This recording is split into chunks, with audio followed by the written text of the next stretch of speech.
Hey there YouTube, what's going on? So across all my socials, I asked Twitch streamers one question. What's the one thing you wish you knew when you started? First off, I just want to say thank you to everyone that sent through a reply. Whether that was on Twitter, Instagram, Twitch, TikTok, Discord, or even OnlyFans. Obviously, we can't pick every single reply today because there were literally hundreds, but I'm going to pick the ones that come up most often and appear the most relevant to me, and we're going to elaborate on those a little bit as well. And hopefully you guys pick up a thing or two from this video and it helps you out to improve your streams in 2021. And if it does, I would really appreciate if you could smash that like button for me. Thank you very much. And if you're not already subscribed to the channel, I would really appreciate if you could go down there, hit that red button, and hit the bell as well.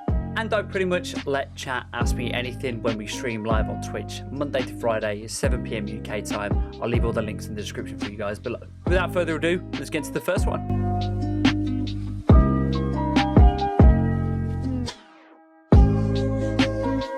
Oh boy, this one came up a lot. And there's a reason for that as well, because we've all done it. It's easy to say don't do follow for follow as a piece of advice, but where do we go with that?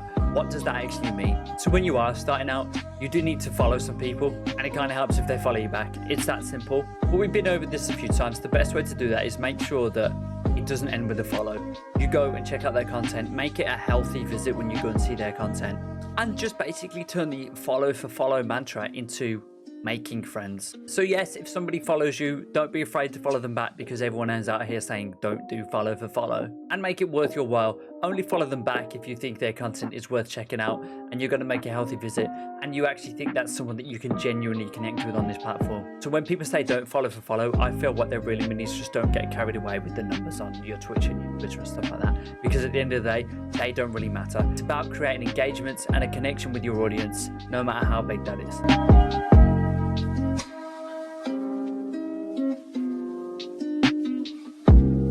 Now, this didn't come up as often, but I do feel like if I set my expectations at the start and I knew this, it would better set me up for the rest of my streaming career. And it's something that I've really had to learn, and I continue to learn on a daily basis, and I know that many other streamers have the same thing as well. It all comes down to setting expectation. And if you look at my stats since I started streaming in April, you can see incredible streams where everyone in the chat is like, you're gonna get partner, you're going, and then you stream the next day and you hit the lowest average you've seen in a while. So success is definitely not linear. You have to remember that the viewers on the other side of the screen are real people, and they all have lives outside of Twitch, unlike me.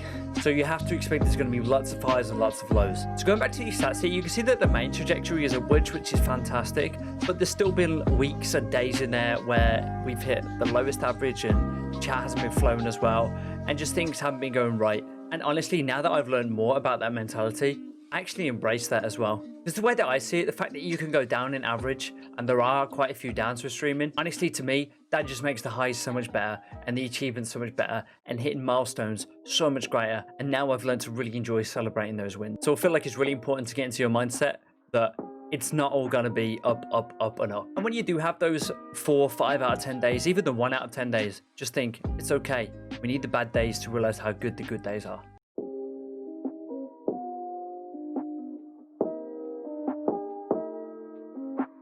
I really like this piece of advice because it took me back to a time, maybe about 3 months after I started streaming, and I was doing some clips, and I found myself watching my VOD as a viewer, and I just remember sitting there and thinking, I'm enjoying this content, and it kind of took me to that next level mentally as a content creator, where I now realize that I'm able to manifest and create the kind of content which I enjoy watching, which is exactly what you should be doing. Because at the end of the day, you're ingesting content on a daily basis, and it's the content that you will see most, it's the content that you enjoy and that you will have the most passion for and put the most effort into. But also there's another reason to go back and watch your VODs as well, especially when you're starting out. And that's just to check the quality, with the most important thing being the audio. Because if you're like me, you don't monitor your mic audio and a few other things while you're streaming. So you'll always need to go through and just double check a few things. And just check that there was no audio issues or anything like that. Because when you are starting out, you may only have a couple of viewers and they might not say anything about your audio quality.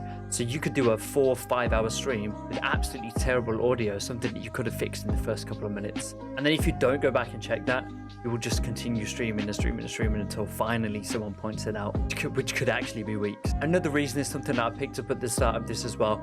It's just where if you enjoy going back and watching some of your clips and it puts a little smile on your face when you're watching it, that means that somebody else is going to enjoy that content as well. So then you just need to get it out there. So 3 things to do when you're going through your VODs. Make sure that the quality is there to the best of your ability. get some clips to put on Instagram, Twitter and TikTok, and check to see if it's watchable, enjoyable and flows smoothly.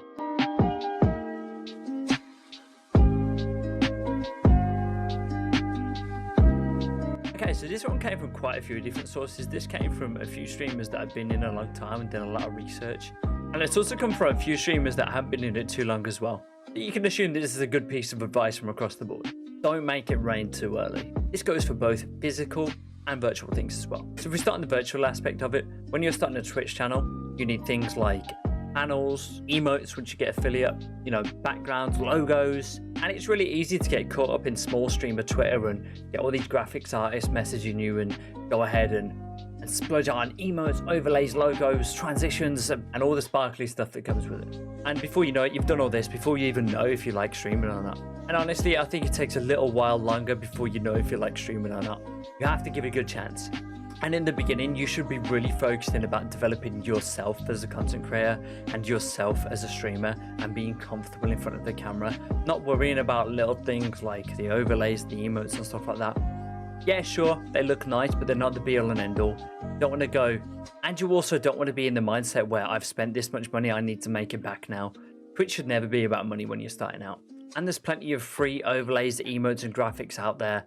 And I would also add to this and give a little bit more advice and try and do it yourself. Even though you may be terrible to begin with and you've never used Photoshop or Premiere Pro or After Effects or anything like that, you will get better as time progresses. And then in the future, when you are developing content and you do get ideas, you can actually put them into practice because you know how to do that, because you have the skills to do it. So take advantage of all the free resources out there. Don't splash out too early on those. Another thing as well is when it comes to like microphone, camera quality and all. Another thing as well is the RGBs and the extra stuff, and having a great camera and a great mic is part and parcel of developing, but you really don't need them when you're starting out. And people don't expect you to have an amazing setup to begin with anyway. Some of the best streamers just started streaming straight from their console and worked their way up as they went on. Honestly, if you're in that rut and you're not gaining viewers or you're not gaining any momentum at all, trust me when I say this, it's not the quality of your setup. Work harder on your content and work harder on developing yourself before you go out and buy the brand new cameras. Because often when I do buy something new or add something to the setup, it re-energizes me and gives me a little bit of a boost. So you want to sort of stagger those as you can, because then they give you a little bit of a momentum change. And if you buy it all at once, when you're starting out and get bored of it, you're not going to have that further down the line. So be very wary about splashing out before you actually know your true channel identity, and work out what it is that you want from your channel before you go out there and buy logos and stuff and emotes that don't necessarily match what your channel will develop into. Hey guys, and that concludes part 1. We will do a part 2 of this because, like I said, we had so much advice that came through in the DMs and stuff like that before. It's so hard to get around. I just had to do the things that popped up the most and what I felt was more relevant for someone who's just starting streaming. And if you do want to see part 2, don't forget to subscribe and turn the notifications on. And again, if you do want to see part 2, don't forget to hit that subscribe button. And of course, if you enjoyed this, if you got anything out of it, please drop a like and we'll see you next time. Thank you so much. Have a great day.